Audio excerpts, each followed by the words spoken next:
Okie dokie, everybody. Welcome back. You're here at the Fox Den with Peter Voss, the Papa Fox, and we're going to continue playing Pillars of Eternity, the White March DLC. When we last left off, we had pretty much scoured most of the map. We had gone around the edges, dealt with a very nasty bear over here, some wolves. We had dealt with some slavers who were terrorizing a person over in the tavern. And we also dealt with some folks who bought an ogre, and we tried to free the ogre, but we ended up killing everybody, but such is life. We also saw someone from the local temple dumping stuff into the pond. So, what we're going to do today is we're going to finish up scouring the Fog of War, and then we're going to take a dip in the pond. Alrighty. So, I actually had already recorded this episode. So, mind if I borrow some of that Malkachoa? You are searching for insight? Nah, I was just gonna feed it to Durance while he was sleeping and pretend to be the ghost of Aethys. I also have a pepper that will make him think he is being slowly devoured by a great serpent. If They'll never know I'm here. Oh, that's hilarious. So I actually have already tried to record this episode, but for some reason there was a bit of a video glitch, which I'm hoping is not the case this time. So we'll see what happens. Alrighty, this turned out to be one heck of a battle, but let's go ahead and try to see what happens. Let's give him what for? Okay, looks like Kana's definitely going to need to step in. Oh boy, okay. I'm going to get that going, and we're actually going to burn some spells here. We're going to launch a big ol' fireball right here. There we go, and let's try the bounding missiles on this Sidewinder right here. That should work out well. I'm going to get a bit of a buff going. Oh, did I not? Let's actually take a look. Did I did not upgrade him with the armor. Oh, I had done that in the last episode, and now I'm regretting it. Oh well. Let's go ahead and kick. Kerblam. Okay. Now, Aloth, I want you to drop a thingy. Arcane Assault here. That'll be good. Good. And why don't you drop one on this guy here? Okay, Peter Voss, we're gonna get the Swift Strikes going. And let's go ahead and do a stunning blow. Should work out. That didn't work out too well. Let's try again. And let's do the hippity hop kick.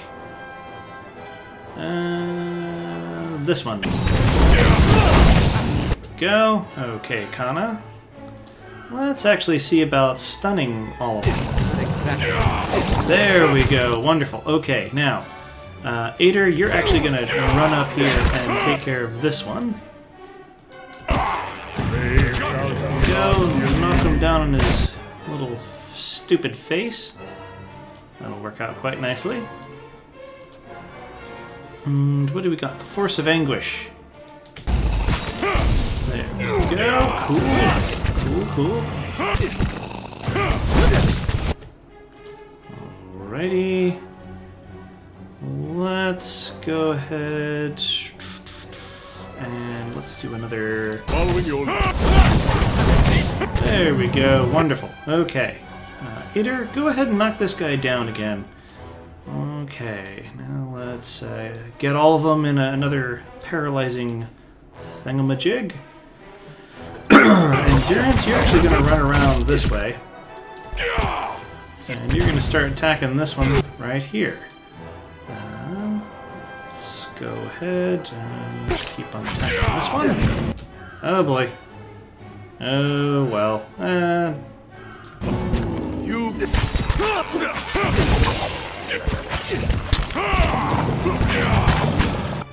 Okay, that worked. A little bit of sleight of hand. And let's go with that. Ader, okay, get the second wind going, please, if you will. Thank you very much. Okay, go ahead and knock this one back.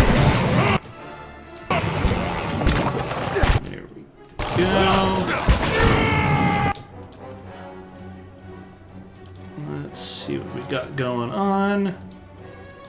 Right, things are actually going just according to plan. Okay, now you are going to go and help Ader. Yes, that'll work out quite nicely. But I'm slowly dying, poison. Ah, lovely. This battle didn't turn out half as bad as the last time around. It did take us a few spell slots. So I might actually rest, possibly. Who knows? Okay, let's go ahead and get this troll out of the way. Lovely. That went quite well. Okay. Now, before I forget, we are going to get Zahua. Zawa is ready. Yes. Okay. Right. And I believe last time we were actually going to give him the. We were going to give him the Saint's War Armor. Yes, that'll work out quite well. I'm going to give him a shiny new ring, a belt, some boots, and we could give him healing bonus, or we could give him health bonus. We are actually going to give him a health bonus, and we're also going to give him the footpads hood. So, that'll work out quite well. Yes. Okay. Not a Let's sound. go ahead and sneak. Sneaking, I think, will be very good. Oh, there's a box we can loot. So how are y'all doing? Well, it's been a week. My lovely wife is finally done with her intense schedule, so things are calming down a little bit more. So that's always good. My son and I have missed her terribly, especially just it's been a long thing. So there is that. Be looking forward to spending some snuggle time, both just she and I, and then everybody with Robert and everything. So that'll be good. Okay, River Reed. Okay, and now we can go take a dip in the pond. Let's go ahead and do that. Cloudy water is visible through a large hole cut through the thick ice. It is larger than a fishing hole, wider than a broadside amoa. Stirred, the surface of the water laps against the layered ice. You reach out to test the water. It nips at your fingers at every ripple, quickly numbing your hand after a few seconds. Inspect the area. You carefully inspect your surroundings. Animal tracks are plentiful, but what appear to be the footprints of kith are also present near the hole. Looking closer into the hole, you notice a jagged ring of frost adhered to its walls. It has been rebroken, perhaps more than once. Okay, look into the water. The water swirls, silty and nearly opaque. You attempt to see through the murk, but can make out nothing in particular. Okay, we're going to dive in. We are going to dive in, yes. Okay, you dive into the water. The turbulent darkness engulfs you in an ice-cold embrace that leaches all warmth from your body. Your limbs start to feel numb, but your natural hardiness allows you to swim with ease to the bottom of the pond. Constitution 16. Directly below the hole, at the very bottom, your hands find heavy objects made of wood and metal. Your chests, small but heavy. You start to bring them to the surface one by one, struggling to carry their weight through the water. After a heroic effort, you come out of the frozen pond. You let a few minutes pass to recover from the ordeal, and then you're ready to inspect the findings. The chests are marked with symbols of Andra. Grab one of them and pry its lid open to reveal its contents. Inside, all you see are rocks. You shake the surprise off and grab another chest. The same results greets you after opening it. More rocks and nothing of value. Something is assuredly amiss. As proof of your findings, you take one of the empty chests with you. Well, that's not good. Okay, what do we got going on? The Weaver's Song. This quest expires in 1 day. This is a job for hero protagonist. Okay, what do we got here? Sagani is assigned, yes, okay.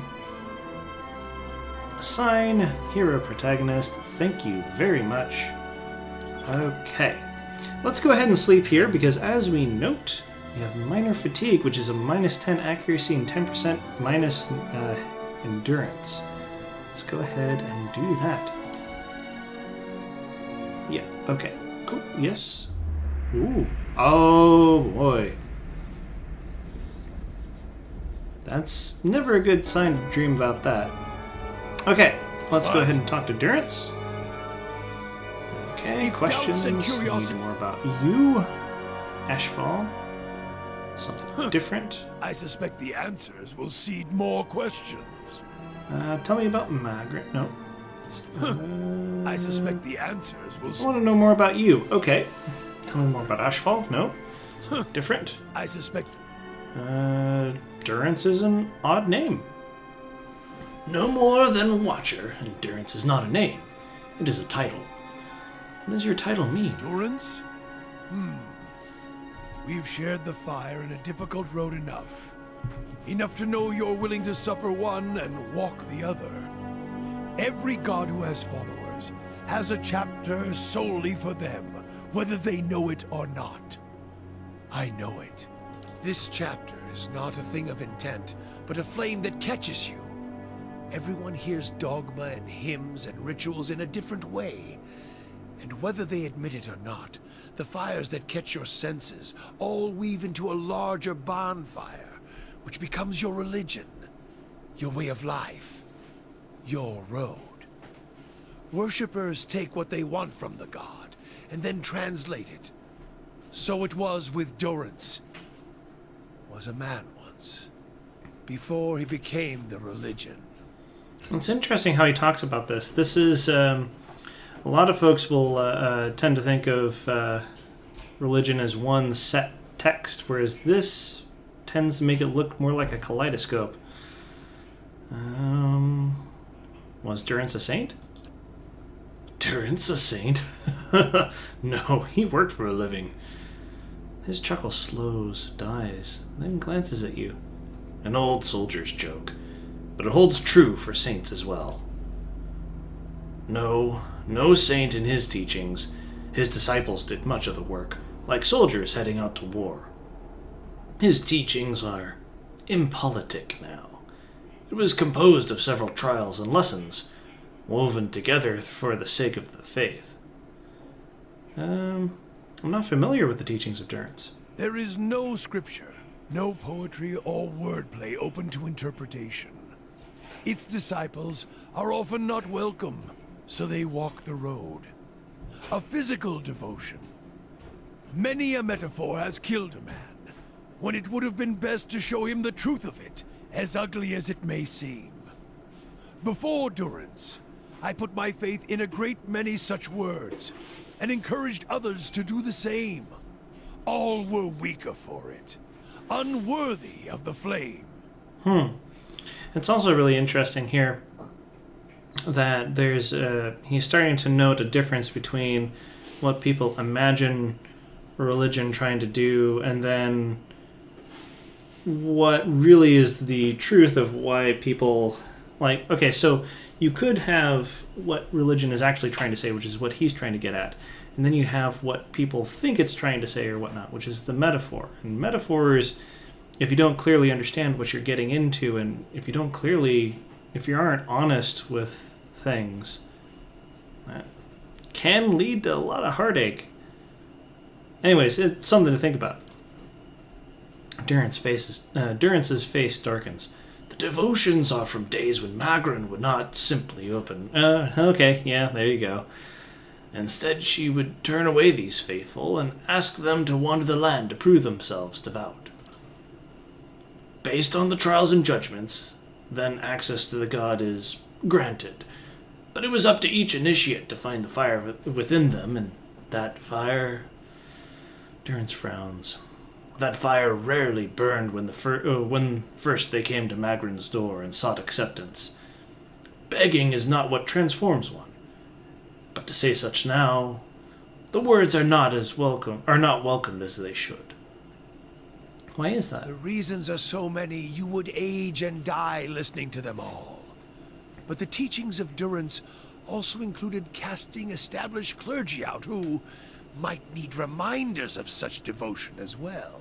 Well, that is a definite theme in a lot of religions, where if people got too comfortable with an organized state of things, then they would end up caring more about that organization rather than what they're supposed to be doing.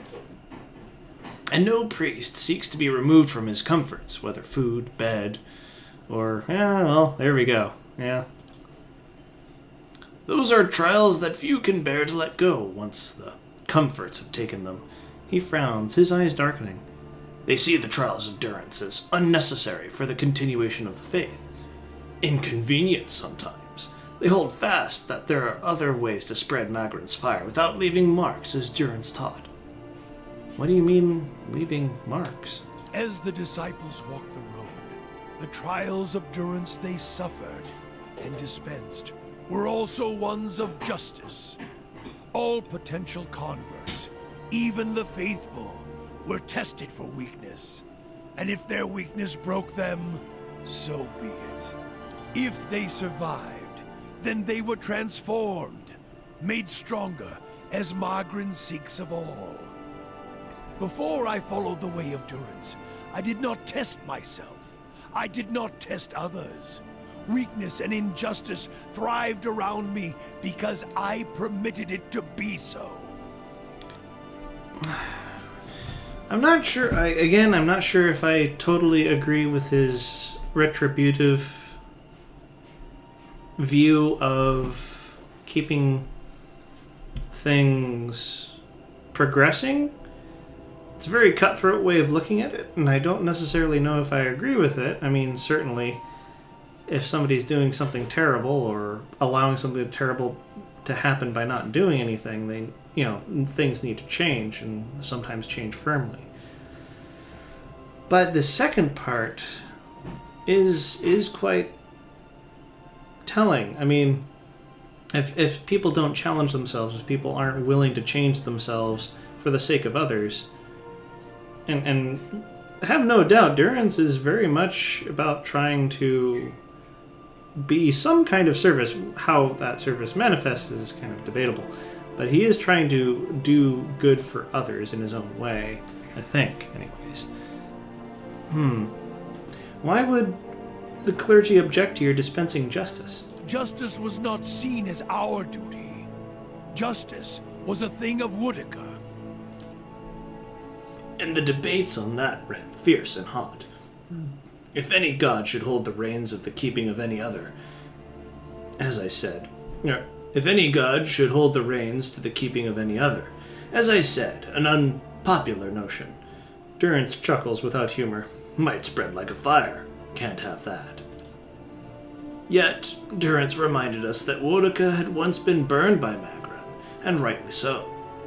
If a goddess of justice must be burned to remind her of her place, well, then Magran's clergy can remind others in a similar fashion. So you would punish others? Transform them. If they broke, so be it. The greater the ruination of their flesh and soul, the greater their hope of salvation.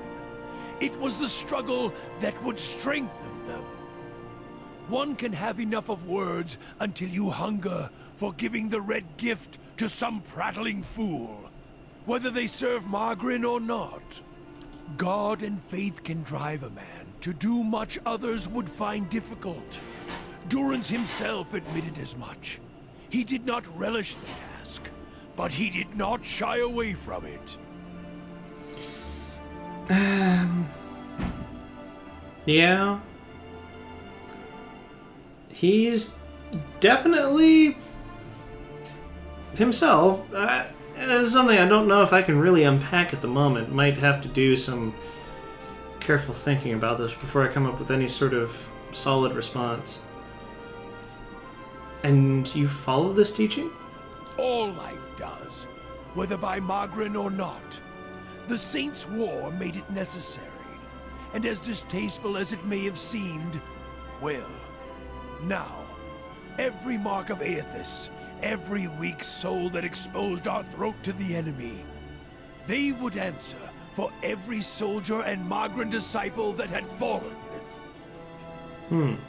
I punished others, yes. Men, women, children, and I did not spare the staff or any other instrument I felt would learn them and strengthen them. A purge not just of Aethys, but of frailty.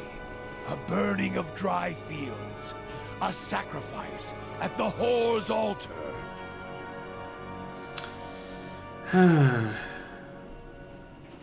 Like I say, a lot to unpack here.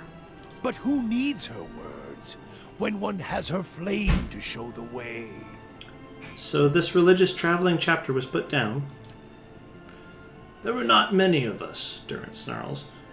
I am the last, and while there's no words or poetry to mar Durance's teachings, there's little to keep it alive if the fire dies. But that in itself is a test. The Saints' War gave Durance a new boost of popularity, for a time. A saint to match a saint, ruthlessness to match a ruthlessness? Durance shrugs.